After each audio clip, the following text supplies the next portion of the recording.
Hello guys, welcome to another exciting section of the course, Analyzing Log Data. In this video, you will be exploring Logstash, another key component of Elastic Stack which is mainly used as an ETL, Extract, Transform and Load, engine. Now we will move on to the first video of this section that deals with Logstash.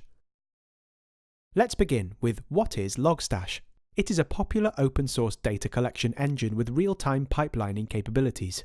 Logstash allows us to easily build a pipeline that can help in collecting data from a wide variety of input sources and parse, enrich, unify, and store it in a wide variety of destinations. Next, we will take a look at how to install and configure Logstash on your system. Let's take a look at the prerequisites. Java runtime is required to run Logstash. Logstash requires Java 8. Make sure Java_home is set as an environment variable. To check your Java version, you can run this command. On executing the command, you will see this output.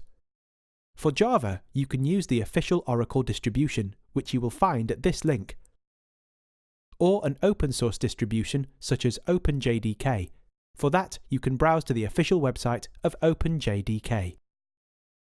Moving ahead with downloading and installing Logstash. Just like the other components of Elastic Stack, downloading and installing Logstash is pretty simple and straightforward. So let's navigate to this link.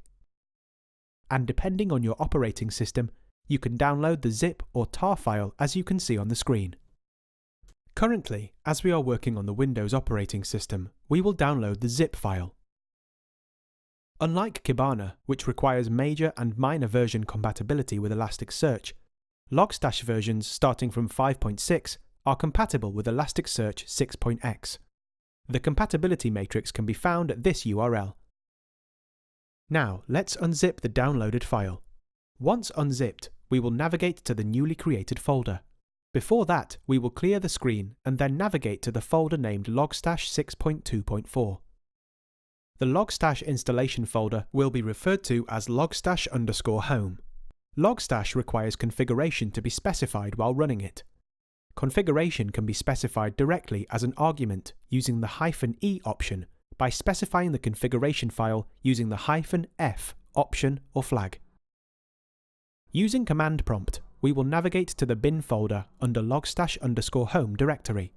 Let's ensure that Logstash works fine after installation by running this command with a simple configuration, that is, the Logstash pipeline as a parameter. Once it is executed, we will get to see this logs as an output. Now enter any text and press enter. In our case, we have added hello and pressed enter. Here, Logstash adds a timestamp and IP address information to the input text message. Lastly, exit Logstash by issuing a Ctrl+C command in the shell where Logstash is running.